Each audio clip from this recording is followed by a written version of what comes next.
Hi everyone, this is Professor Rajesh. In today's session, I'll be discussing about programs based on functions. These are the following programs will be taught in today's session.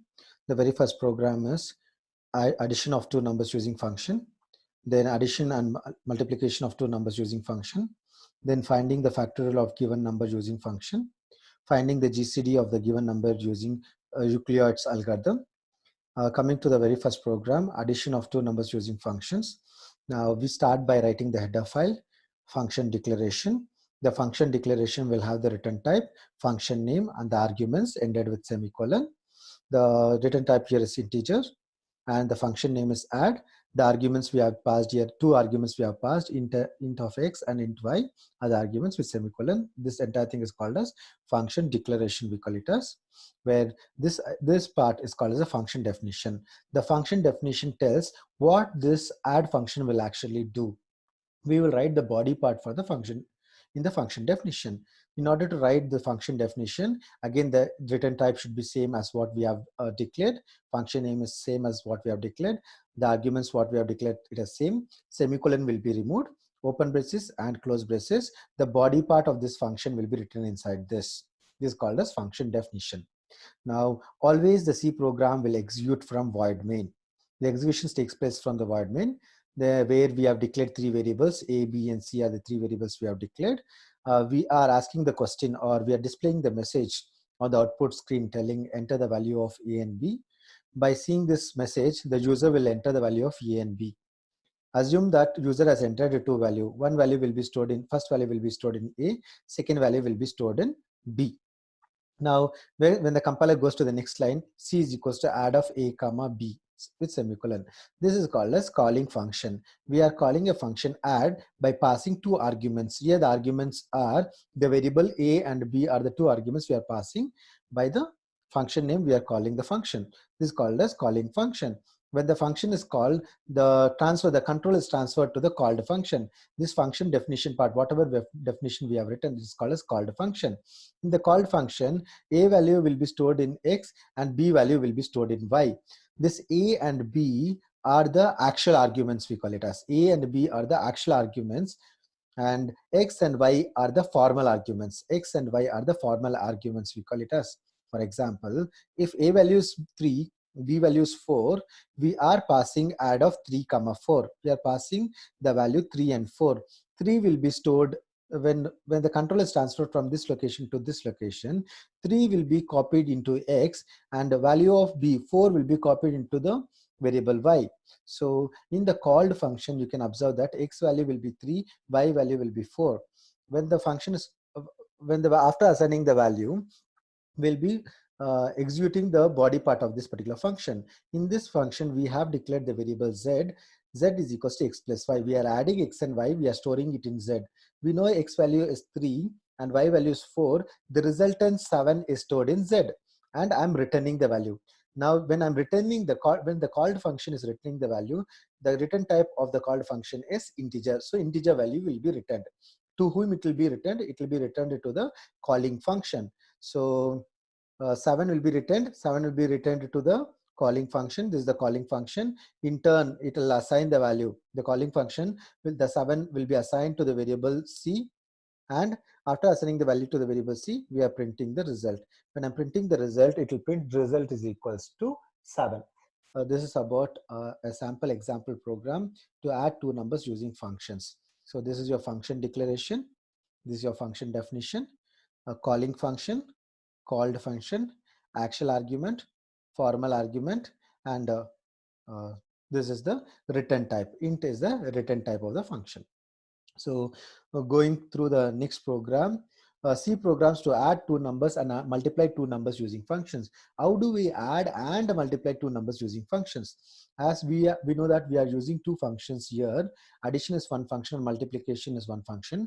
Addition function we have already discussed in the previous session, where add int of this has been already discussed. Since we are using two functions, we have to declare two functions separately. Int add, we are declaring this function, and void multiplication, MUL, we are declaring this function. Now here you can observe here mul is a function which does not return anything, so we are writing void which has got two parameters or our arguments x and y ended with semicolon.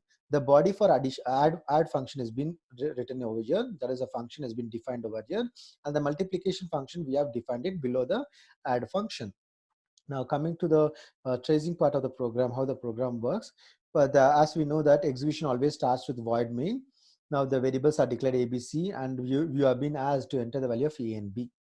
Now assumption taken, you have entered the value of A and B as 3 and 4. Now we are calling the function C is equals to add of 3, 4. When I'm calling the add function, the control will be transferred to the function definition of add. This is calling function, this is the called function. When we are transferring the function to this add definition, what happens, the value A value is 3 and B value is 4. The value 3 will be copied into X, the value 4 will be copied into Y. So in the called function, X value will be 3, Y value will be 4. Then what happens, we are executing the body part of the called function where variable Z has been declared. We are adding X and Y. 3 plus 4 is 7. 7 is stored in Z, and we are returning the Z value. When I'm returning the Z value is 7. Return type is integer. So 7 will be returned to the calling function. You can observe it will be returned to the calling function. In turn, that value will be assigned to C, and I'm printing the sum. When I'm printing the sum, first I'll be printing the sum is equals to 7. After printing the sum into 7, after printing this, the compiler will come to the next line. In the next line, the observation made is we are calling the function multiplication mul by passing the arguments a and b. Now we know, as we know, a value is 3 and b value is 4, we are calling the multiplication function. From here, the control will be transferred to this particular function. In this function, what happens? Again, 3 will be stored, copied into X, and B value will be copied into Y. So X will be 3, Y will be 4. When I'm executing the body part of this, I'm multiplying X and Y. When I'm multiplying X and Y, 12 will be stored in Z, and I'm printing, I'm not returning any value. Since I'm not returning any value, this function will have void as a return type, and I'm printing inside this function itself, called function itself. So I'll be printing output will be multiplication is equals to Z value. I'm printing the Z value is nothing but 12 will be printed.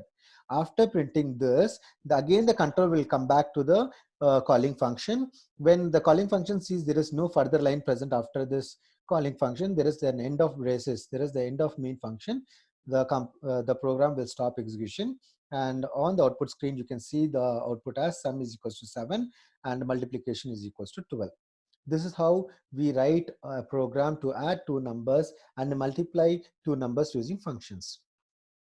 Coming to the next program, C program to find the factorial of given number using functions.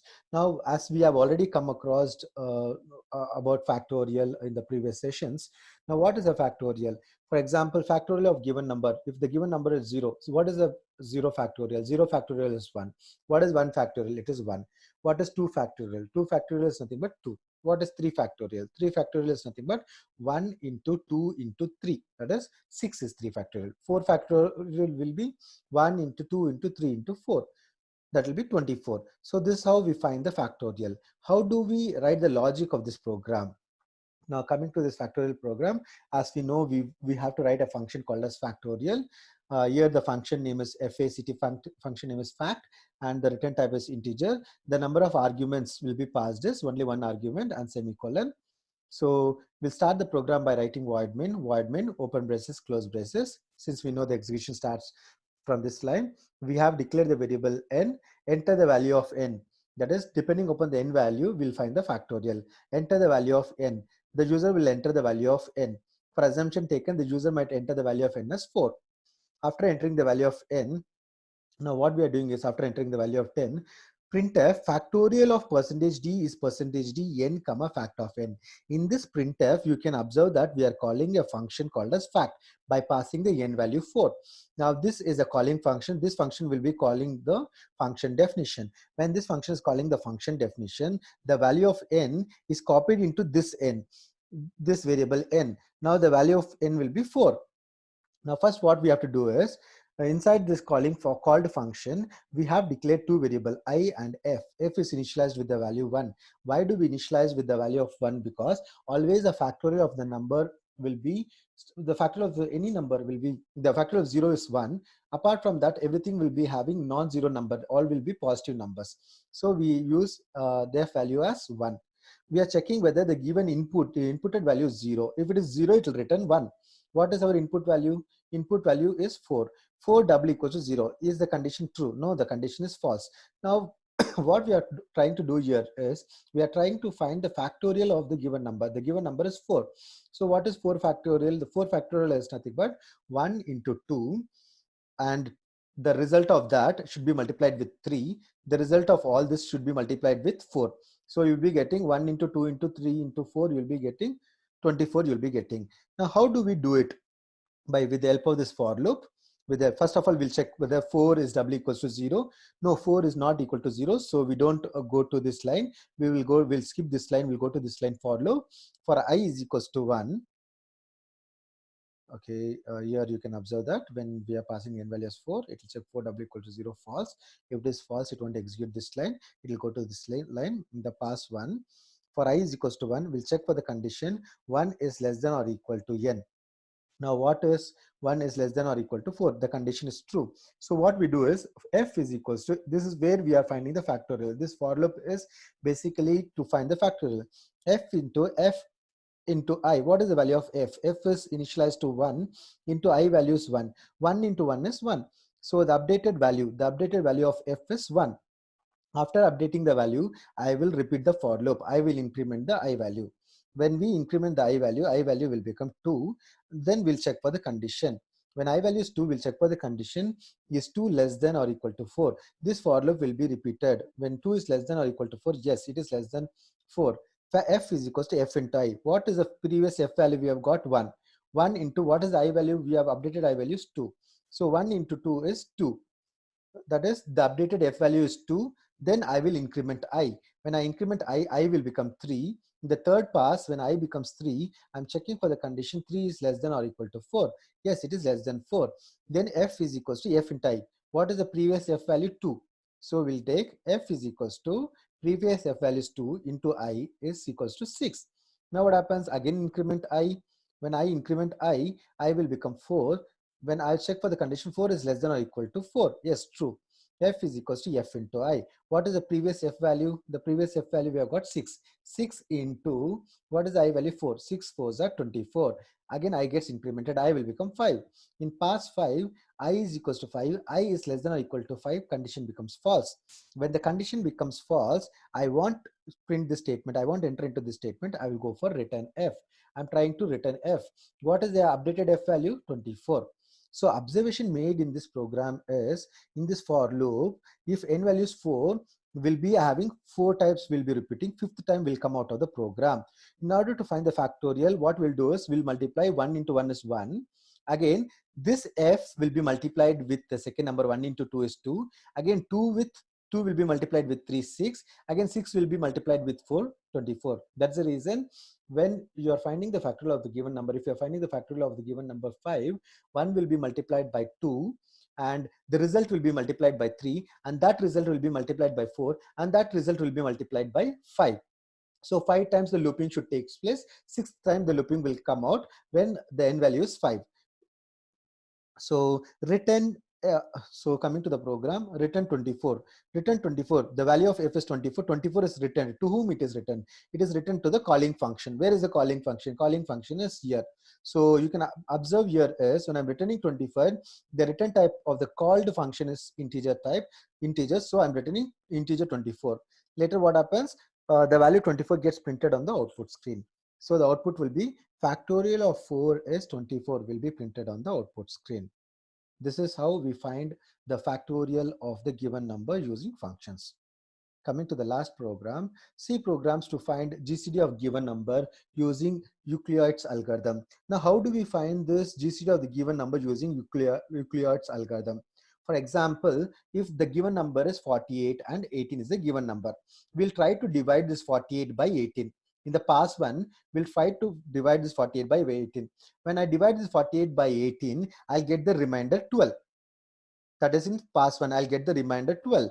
Then what we'll do is we'll update the numerator value and denominator value.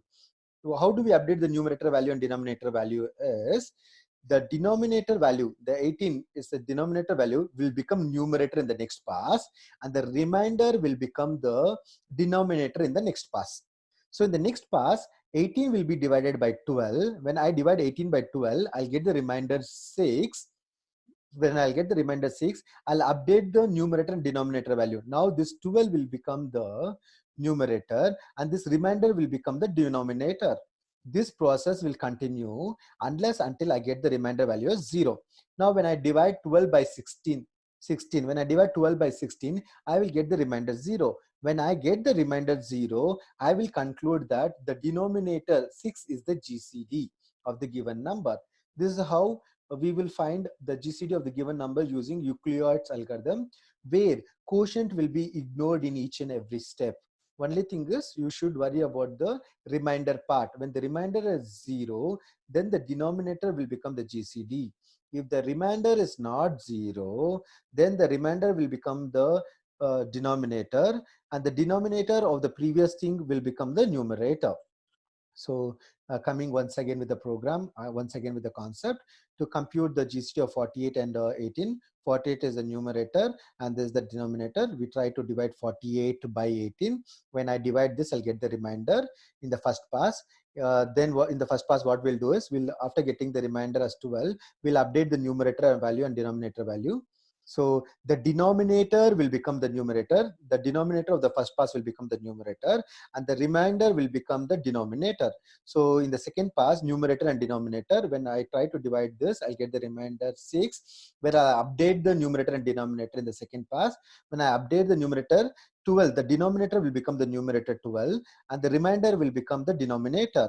So you can observe here. And in the third pass, again, I will divide 12 by 6. When I try to divide 12 by 6, I'll get the remainder 0. When I get the remainder 0, I will conclude that the denominator, which has become numerator, that is the GCD of the given number, where we will be ignoring the quotient. Let us see some example for this. So for example, when I've taken two numbers 3 and 52 and 3. Now this is the numerator, this is the denominator. I try to divide this both. When I divide 3 17s are 51, I'll get the remainder. Now numerator, denominator, I'll get the remainder. Now in the next pass, what happens? The denominator will become the numerator and this remainder will become the denominator. Now I will divide 1, 3 is 3, I'll get the remainder as 0. When I get the remainder as 0, this will become my GCD. So going with the second example, I've taken 48 and 18 as a value. Now numerator, denominator, I'll try to divide 2 is 36. I'll get the remainder is 12. Now this becomes the numerator, this becomes the denominator. When I divide 12 ones are 12, I'll get the remainder 6. Now this becomes your denominator and this becomes your numerator. Now I'll divide 6 twos are 12. I'll get the remainder 0. When I get the remainder 0, this becomes your GCD. This becomes GCD of the given number. Now same thing, how do we apply in a program logic? The logic goes like this. So we start the program by writing the header file, and we have writing this is a function declaration where the function name is GCD, return type is int. The two arguments what we are passing is num, den. Num signifies it is numerator, den is denominator, ending with semicolon. For this function GCD function declaration, we have written the definition part over here. Here the definition, the logic for finding the GCD, this is the logic for finding the GCD. Normally, when I run this program, the execution starts from the main program. We have declared three variables: numerator, denominator, and remainder. It'll be asking the user to enter two numbers. If the user will enter the two numbers, for example, the user has entered the number 48 and 18. 48 is stored in num, 18 is stored in denominator. When the compiler comes to the next line, remainder is equals to GCD num comma denominator, means we are calling the function GCD. When I'm calling the function GCD by passing the value 48 and 18, the control will be transferred to the function definition, or it is called as called function. When it is function is transferred to this, the value, the 48 will be assigned, copied into number, and 18 will be assigned to den. Now what happens, we are using a variable called as int of reminder. We'll just see why do we use this reminder. While denominator is not equal to 0, unless until the denominator value becomes 0, I'll be repeating the process.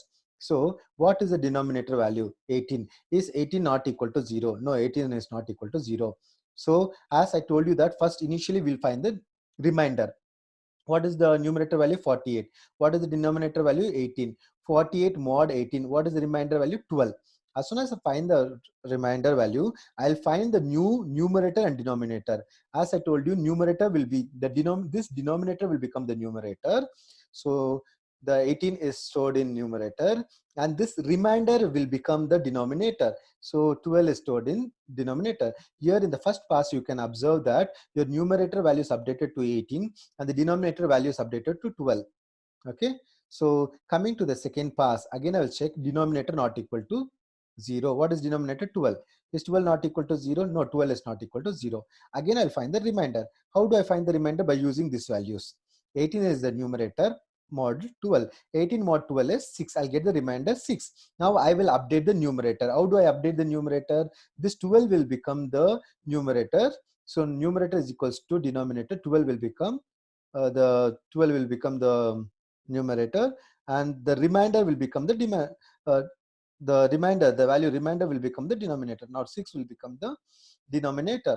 Now the process continues. When we go to the third pass, you can observe I've updated the value. Numerator is 12, denominator is 6. In the third pass, it will check denominator is not equal to 0. Yes, denominator is not equal to 0. Here what happens, again we are finding the remainder 12 mod 6. What is 12 mod 6? 0. You can observe that as the remainder becomes 0, your denominator will be the GCD. But what we are doing here is the denominator is assigned to numerator, 6 is assigned to numerator, and 0 is assigned to denominator. Now, what is your GCD? Your GCD is your numerator, NUM. So, I will check for the condition in the next pass. Denominator not equal to 0. Is denominator not equal to 0? No, it is false. Exits while loop. When I exit while loop, I'll return the number. What is the number I'm trying to return? I'm returning the number NUM. Num is nothing but 6. And integer type we are returning because the function has the return type integer value. So 6 is returned over here to the calling function. Once I return 6, 6 will be stored into remainder. 6 will be stored in remainder, and it will be printing GCD is 6. This is how we find the GCD of the given number using Euclid's algorithm. Thank you.